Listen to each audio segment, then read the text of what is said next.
जय श्री राम। वेदांत ज्योतिष बाय नमिता में आप सभी का स्वागत है। और पहले मैंने आपसे एक राजयोग की चर्चा करी थी, विष्णु लक्ष्मी राजयोग। तो वो मैंने आपको बताया नहीं था कि कैसे बनेगा, कब बनेगा, किन से ये बनता है, किन ग्रहों से बनता है। ये सब चर्चा तो मैंने आपसे करी है। तो सबसे पहले हमने अपने केंद्र और त्रिकोण के घरों को समझ लेते हैं, जो मैंने आपको कल भी इसमें बताया है। तो जो मैंने बताया कि जो हमारे 4 घर हैं ये विष्णु हैं। आज इसमें कोई नंबर इसलिए नहीं डाला है क्योंकि आप भी इस चीज़ को समझ जाएंगे कि हमारी एक इस तरह की जन्म कुंडली है, आपके उसमें कोई भी नंबर डला रह सकता है यहाँ पर को। तो माना ये जो हमारे 4 घर है ना, 1 2 3 4, इसको बोलते हैं हम 1 4 7 10। ठीक है। इसके बाद 2 घर हमारे त्रिकोण के होते हैं। वो 2 घर त्रिकोण के कौन से होते हैं? हमारा एक 5th हाउस होता है और एक हमारा 9th हाउस होता है। 5th हाउस जो हमारा होता है वो हमारे पुण्यों का घर होता है। यहाँ से हमें अपने पूर्व पुण्य जन्म के कर्मों के, अच्छे कर्मों की प्राप्ति होती है। और यह हमारा भाग्य भाव का होता है, यह हमारा पितरों का होता है, यह हमारा जो पितृ कृपा हमें प्राप्त होती है वो इस घर से होती है। तो इनको हम जन्म कुंडली में लक्ष्मी स्थान भी बोलते हैं, इन 2 घरों को। अब आप ये सोचिए, जब ये 4 घरों के कोई भी लॉर्ड, कोई भी स्वामी इससे या इसके एक घर से एक साथ हो जाते हैं तो उसको कहते हैं विष्णु लक्ष्मी योग। अब ये जरूरी नहीं है, कई लोग अपनी जन्म कुंडली में देखकर अगर हमारे ग्रह यहाँ पर 6ठे में और 8वें में होते हैं तो उन्हें लगता है कि हमारी जन्म कुंडली खराब है। मैं एक यहाँ पर अगर हमारी सपोज मकर लग्न की कुंडली है, 10 नंबर से स्टार्ट हो रही है ये कुंडली, और इसके जो सारे ग्रह हैं वो यहाँ और यहाँ पर है। तो अगर आप कोई भी इस जन्म कुंडली को देखेगा तो वो सोचेगा कि जन्म कुंडली अच्छी नहीं है। जबकि अगर हम देखें यहाँ पर इनका जो 10th भाव का स्वामी है, अगर हम मकर लग्न की इसको कुंडली बनाते हैं तो 10th भाव का जो स्वामी हो जाएगा वो क्या हो जाएंगे? शुक्र हो जाएंगे। और इसके बाद यहाँ पर को जो राशि बनती है, क्योंकि यहाँ पर ठीक 4 नंबर की राशि यहाँ पर बनेगी और बुध क्या होता है? हमारे भाग्येश हो जाते हैं। बुध भाग्येश हो गए और शुक्र क्या हो गए? शुक्र हमारे लग्न 10वें हो गए। 10वें और भाग्येश, यानी कि ये कर्म है, ये धर्म है। कर्म और धर्म जब मिलता है तो ये बहुत बड़े राज्यों का निर्माण करता है। ऐसा व्यक्ति अपने देश, अपने समाज के लिए बहुत बड़ा कुछ करके जाता है। आप किसी भी बड़े व्यक्ति की कुंडली उठाकर देखिए, उनमें ये राजयोग मिलेंगे। आप अमिताभ बच्चन की अगर कुंडली देखते हैं तो अमिताभ बच्चन की कुंडली में ये योग यहाँ पर बने हुए हैं। देवानंद की कुंडली में है, अमिताभ बच्चन की कुंडली में है, उनके सारे ग्रह, अमिताभ बच्चन की कुंडली में तो सारे ग्रह यहाँ पर है। और आज भी देखिए कि वो उनका जो बुध है, बुध उनका बहुत अच्छे उस पर है, जो वाणी है वो बुध की है। आपको शुक्र जो है वो ग्लैमर दे सकता है। लोग सोचते हैं कि शुक्र जो है वो फिल्म इंडस्ट्रीज का कारक है, बुध ज्यादा है क्योंकि जो डायलॉग डिलीवरी है वो बुध की है। राजनीति में भी बुध का प्रभाव ज्यादा रहता है। शुक्र आपको ऐश्वर्य दे सकता है, धन दे सकता है, लेकिन जो आपको इंटेलिजेंस, बोलने की जो कला देगा वो आपको बुध देगा। तो अगर जिसका भी बुध अच्छा होता है उसमें ये चीज पाई जाती है। अब देखिए हमारे ये 4 हाउस हैं, इन 4 भावों के स्वामी जहां कहीं भी आप ये भूल जाइए कि इन्होंने त्रिक में बनाया है, इन्होंने लाभ में बनाया है, इन्होंने दूसरे भाव में बनाया है। इन चारों के स्वामी और इन दोनों के स्वामी अगर यही बना देते हैं तो ये वेल एंड गुड, बहुत अच्छा है। लेकिन ये यहाँ ना भी बना के कहीं और भी राज्यों का निर्माण करते हैं तो भी हमें इसकी प्राप्ति हो जाती है। अब सपोज यहाँ पर अगर हम मकर लग्न की कुंडली लेते हैं, मकर लग्न में यहाँ पर किसकी राशि बनेगी? यहाँ पर शनि की राशि बनेगी, तो शनि लग्नेश हो गए। अब यहाँ से अगर हम गिनते हैं 10 11 12 1 2, फिर यहाँ पर जो शुक्र हैं, शुक्र क्या हो गए? शुक्र यहाँ पर हमारे पंचमेश भी हो गए, यानी कि ज्ञान भाव के स्वामी भी हो गए। अब इसमें हमारा दशा लग्न भी बहुत इफेक्ट करता है। शनि और शुक्र इसकी जन्म कुंडली में यहाँ पर बैठे हुए हैं। अब इसको जैसे ही शुक्र की महादशा आएगी ये बच्चा राइज करेगा। अब इसमें जब शुक्र में बुध का अंतर आया तो इसने एक बहुत बड़ा कंपटीशन, अपने जीवन का एक बहुत बड़ा कंपटीशन निकाला है। और जो इसकी जन्म कुंडली है वो ये बताती है कि अपने देश के लिए कुछ बहुत अच्छा काम करके जाएगा। अब इसी के घर में जो इसके छोटी बहन का राजयोग है वो भी जन्म कुंडली में वो राजयोग लेकर आई है, क्योंकि कहीं ना कहीं इनके जो माता पिता हैं उनके उसमें कुछ अच्छे राजयोग थे, जो क्योंकि बच्चे भी तभी वो राजयोग लेकर आते हैं जब माता पिता के अंदर, हमारे माता पिता की कुंडली में वो राजयोग रहते हैं तो उनको वो अपने आप मिल जाते हैं। तो इसकी जो छोटी बहन है वो भी यही राजयोग लेके आई है, उसके उसमें ये यहाँ पर बना है। उसकी 4 नंबर की कुंडली है, यानी कि कर्क लग्न की कुंडली है। कर्क लग्न की कुंडली में हमारा जो स्वामी बनेगा, कौन बनेगा? लग्नेश कौन बनेगा? चंद्रमा बनेगा।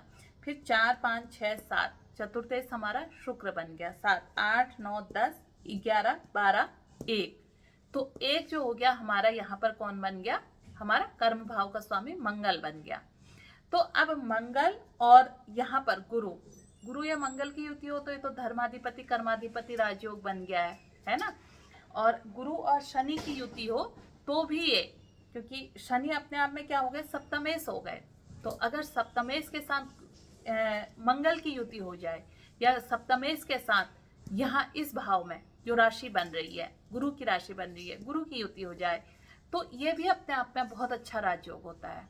तो ये भी बहुत अच्छे से पढ़ाई कर रही है और आने वाले समय में ये बहुत अच्छा यूपीएससी वगैरह इनके अगर टेस्ट वगैरह दे तो ये बहुत अच्छी प्रतियोगिता क्रैक कर सकती है, क्योंकि इसका जो दशा चार्ट भी है ना, वो भी दोनों बच्चों के दशा लग्न बहुत अच्छा लेकर आए हैं।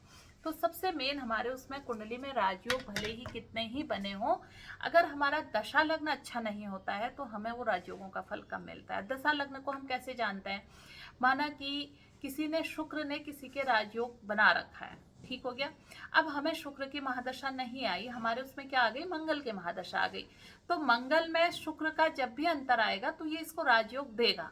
एक चीज तो ये हो गई। और अगर महादशा ही आ गई तो महादशा में ये तो एक राजयोग बना है, इसमें हमारे 2-3 भी बन सकते हैं। जैसे मैं इस बच्चे की बात कर रही थी, जो मकर लग्न का बच्चा है, इसकी कुंडली की आपके बात कर रही थी। इसका एक राजयोग तो यहाँ बना है, ठीक हो गया। और दूसरा राजयोग अगर मकर लग्न की कुंडली है तो यहाँ पर इसके गुरु यहीं पर बैठे हुए हैं, मंगल यहीं पर बैठे हुए हैं, बुध यहीं पर बैठे हुए हैं। तो इसका जो मंगल है, मंगल कहाँ के स्वामी बन जाते हैं इनके? देखिए 10, 11, 12 और 1। चतुर्थेश मंगल की युति यहीं पर हो गई। चतुर्थेश और क्या हो गया? इसका भाग्येश की युति हो गई। तो इसको चौथे और 9वें भाव से, यानी कि पितरों का भी पूरा आशीर्वाद, और जो यहाँ पर चतुर्थेश है ये कौन सा है? माता का आशीर्वाद। तो माँ के आशीर्वाद से इस बच्चे का एक राजयोग फलित ये हुआ है, ठीक हो गया। दूसरा जो इसका हुआ है वो कहाँ है? इसका कर्म भाव का स्वामी शुक्र है, ठीक। उसके बाद इसका स्वयं लग्नेश, शुक्र और लग्नेश, तो ये लग्नाधिपति कर्माधिपति राजयोग हो गया।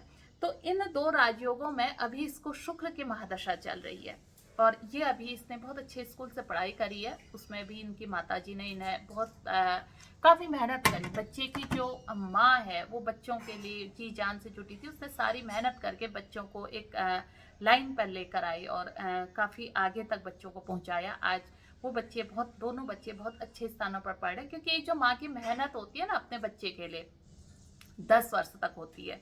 10 वर्ष में ही इस बच्चे ने बहुत अच्छा एक कंपटीशन क्रैक किया था, बहुत बड़ा कंपटीशन इससे निकाला था। उसके बाद से लगातार इसके जो इन बच्चों की माताजी हैं उन्होंने अपने दोनों बच्चों को गाइडेंस दी, दोनों बच्चों को आगे बढ़ाया, और आज वो बच्चे जिस बुलंदी पर पहुंचे हैं, कहीं ना कहीं उसमें देखो साफ दिख रहा है ना, जन्म कुंडली में इनके माँ का जो रोल है वो जन्म कुंडली के माध्यम से, क्योंकि यहाँ पर भी जो राजयोग बना है वो माँ है, और जो इसको शुक्र की महादशा लगी है वो भी स्त्री कारक ग्रह होता है शुक्र की महादशा, और स्वयं इसके कर्माधिपति धर्माधिपति की राजयोग की दशा लगी है। तो इसमें अब इसकी माँ क्या है कि एक बहुत धार्मिक प्रवृत्ति की महिला है, और वो लगातार अपने बच्चों के लिए हर पूजा पाठ इत्यादि सब करते रहती हैं। तो उससे उनका जो ग्रोथ है, बच्चों की ग्रोथ, अगर माँ देखो मैंने एक बार कहा था ना कि कोई कितनी ही पूजा कर ले, कितना ही आप किसी ब्राह्मण से करा लें, जब तक किसी बच्चे की या किसी 2 लोगों की पूजा सबसे ज़्यादा लगती है स्त्री में, एक माँ की और एक पत्नी की। पत्नी अगर अपने पति के लिए करती है और माँ अगर अपने बच्चों के लिए करती है, उसके प्रबल संकल्प लगते हैं। कल ही मैं एक अखबार में पढ़ रही थी कि बच्चे की सांसें जा रही थी और मतलब बच्चा एक तरह से जीवन हार चुका था, तो माँ ने उससे बार बार कहा कि बेटा उठ उठ उठ उठ करके। तो उस माँ के उठ कहने में ही इतनी कृपा थी, इतना ज़्यादा वो था कि बच्चे की सांसें चलने लगी। तो ये माँ का आशीर्वाद होता है, एक चीज़। दूसरा, आपने जो पत्नी वाला आपने देखा होगा कि जो सावित्री थी, खुद सत्यवान के लिए अपने प्राणों की बाजी लगाकर वो खुद लड़ी थी और खुद यमराज से प्राण छीन कर लाई। तो ये हमारे शास्त्रों में भी है, सब चीज़ें अच्छी भी होती हैं, बुरी भी होती हैं, और जब माँ अगर करने पर अपने बच्चों के लिए आती है तो वो सब कुछ कर सकती है, ठीक। तो आप भी अपने बच्चे की जन्म कुंडली देखिए। अगर हमें कहीं से भी पता लगता है कि बच्चे के अंदर ये राजयोग हैं, तो अगर वो किसी भी कारणवश नहीं कर पा रहा है, सही नहीं कर पा रहा है, सही रिजल्ट नहीं दे पा रहा है, तो हमें उसके पीछे सोचने की ज़रूरत है कि वो क्यों नहीं दे पा रहा है। एक चीज़ तो ये हो गई। दूसरा, अब मैंने जैसे आपको आज ये मैं विष्णु लक्ष्मी राजयोग इसलिए आपको बता रही, बहुत सारे राजयोग होते हैं। गज केसरी राजयोग होता है, अल्फा राजयोग होता है, सुनफा राजयोग होता है, दुर्धरा राजयोग होता है, चंद्रमा के आगे और पीछे जिसके ग्रह होते हैं, ये राजयोग होते हैं। पर जो सबसे बड़ा राजयोग देखने में आता है वो विष्णु लक्ष्मी राजयोग ही होता है। इस राजयोग में भी धर्माधिपति, कर्माधिपति, लग्नाधिपति, कर्माधिपति और लग्न के साथ पंचम का संबंध हो जाए, तो लग्न के साथ जब पंचम का संबंध होगा तो लग्नाधिपति पंचमाधिपति राजयोग। तो ये जो राजयोग जब चलते हैं, इनकी जब दशाएं, अंतर दशाएं कहीं भी आती है, तो व्यक्ति को जीवन में सफलता मिलती है। तो हमें अब राजयोग फलित करने के लिए जैसे आते हैं, मेरे पास भी आते हैं, तो कहते हैं कि हमसे तो उस पंडित ने भी कहा था ऐसा होगा वैसा होगा। है क्या कि हम वहां पर दशा को काउंट करना भूल जाते हैं। सबसे बड़ी बात है कि आपको उसकी दशा मिलनी बहुत जरूरी है। अगर आपको दशा नहीं मिलेगी ना, फिर वो राजयोग किसी काम के नहीं होते हैं। माना आपका कोई स्वामी नीच का हो गया, नीच आप समझते होंगे ना, ग्रह अपने ठीक सामने वाली राशि में नीच के हो जाते हैं। जैसे अगर मैं कहूँ कि बुध नीच का कहाँ होता है, बुध मीन राशि में नीच के हो जाते हैं। तो माना अगर बुध नीच के होके यहाँ पर से बुध नीच के हैं और यहाँ बैठ गए, तो ये उच्च के समान आपको रिजल्ट देंगे। ये बहुत अच्छा, आप बहुत अच्छी प्रतियोगिताएं, बड़े बड़े टेस्ट निकाल सकते हैं। देखने वाला तो ये कह देगा कि अरे इसका तो जो माना यही पंचम भाव का स्वामी है बुध आपका, ठीक है, पंचम का स्वामी होके वो यहाँ पर जाके कहीं यहाँ पर छठे में बैठ गया या कहीं नीच का हो गया, पंचम में जाके वो आठवें में या यहाँ जाके नीच का हो गया, तो होगा क्या कि वो जहाँ पर नीच का हो रहा है उस जगह बहुत अच्छा रिजल्ट देगा। माना वो यहाँ पर अपनी मूल त्रिकोण राशि में छठे में बैठा है, तो उसकी नीच राशि कहाँ बनेगी, यहाँ बनेगी। वो यहाँ उपचय भाव में नीच का हो गया, तो वो आपको बहुत अच्छा रिजल्ट देगा। तो ये चीजें समझने की हमारी होती हैं। हम किस तरह से एक जन्म कुंडली देखते हैं, किस तरह से उस जन्म कुंडली का सही से मार्गदर्शन देते हैं। मैं एक चीज़ हमेशा कहती हूँ कि हमारा तो जो जीवन था, एक तरह से लगभग इस जीवन में अपने जीवन की आधी यात्राएं पूरी कर चुके हैं और हमें आधा जीवन का अनुभव भी हो चुका है, क्या सही है क्या गलत है। तो अपने जो हमारे बच्चे हैं, उन बच्चों की जन्म कुंडलियों का जरूर प्रेडिक्शन कराना चाहिए, क्योंकि सही मार्ग अगर बच्चा, देखिए ये भी इसमें पता लग जाता है कि आपका बच्चा किन संगतों में जा रहा है, कहाँ जा रहा है, क्या कर रहा है। एक जन्म कुंडली बता देती है। आप अपने बच्चे की कोई डिटेल नहीं भी देंगे, बच्चे की जन्म कुंडली आती है।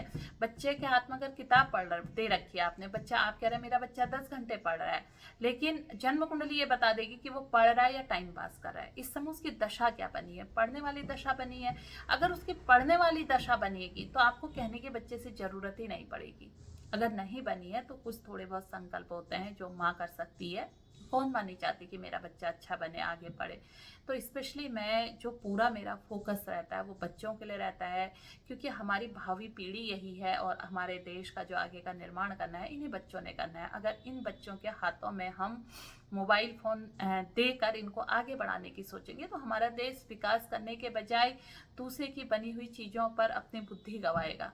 तो जो बच्चों की बुद्धि का भाव देखिए, अपने बच्चे को आप अपने, क्योंकि ये हमने कहीं से ली हुई विद्या नहीं है, ये हमें सनातन ने दी है, हमारे ऋषि मुनियों की दी हुई विद्याएं हैं जो इस कलयुग में कहीं ना कहीं हम खो रहे हैं इन चीज़ों को। वरना ये तो अपने आप में एक ऐसा वृहद विषय है जिसमें आपको कहीं जाने की जरूरत ही नहीं है। आप खुद बहुत अच्छे से आप बैठिए ना मेरे पास, क्लास लीजिए ऑनलाइन, तो मैं बहुत जल्दी से आपको इनको देखना भी सिखा दूंगी। आप खुद घर बैठे अपने बच्चे की इन चीज़ों को नोट कर सकते हैं, देख सकते हैं।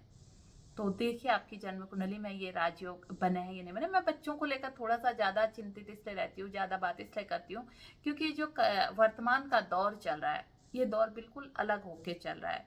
इसमें हमारी जो तमाम अपनी पुरातन संस्कृतियां हैं, यानी कि केतु का प्रभाव कम हो रहा है कुल मिलाकर। जहाँ केतु का प्रभाव अच्छा है, केतु का प्रभाव क्या है, अपने धर्म की ध्वजा को लेकर चलना, ये केतु है। लोग गुरु को मानते हैं ना, गुरु विजडम है, गुरु ज्ञान है, लेकिन केतु हमारे धर्म की ध्वजा है।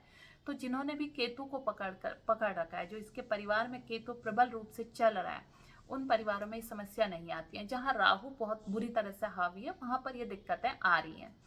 तो आपके घर में कितने लोगों को राहु की महादशा लगी है, तो ये देखिए। और बाकी आप मुझे कमेंट के माध्यम से लिख दीजिए कि आपके पंचम भाव में, नवम भाव में कौन से ग्रह बैठे हैं। आपके जो हमारे 4 हाउस मैंने दिखाए थे, इन 4 हाउसों में कौन से ग्रह बैठे हैं, ये देख लीजिए। और फिर आप मुझे कमेंट के माध्यम से बताइए। फिर मिलती हूँ मैं आपको एक नई वीडियो में नई जानकारी के साथ। तब तक के लिए आप सभी को मेरा नमस्कार। जय श्री राम।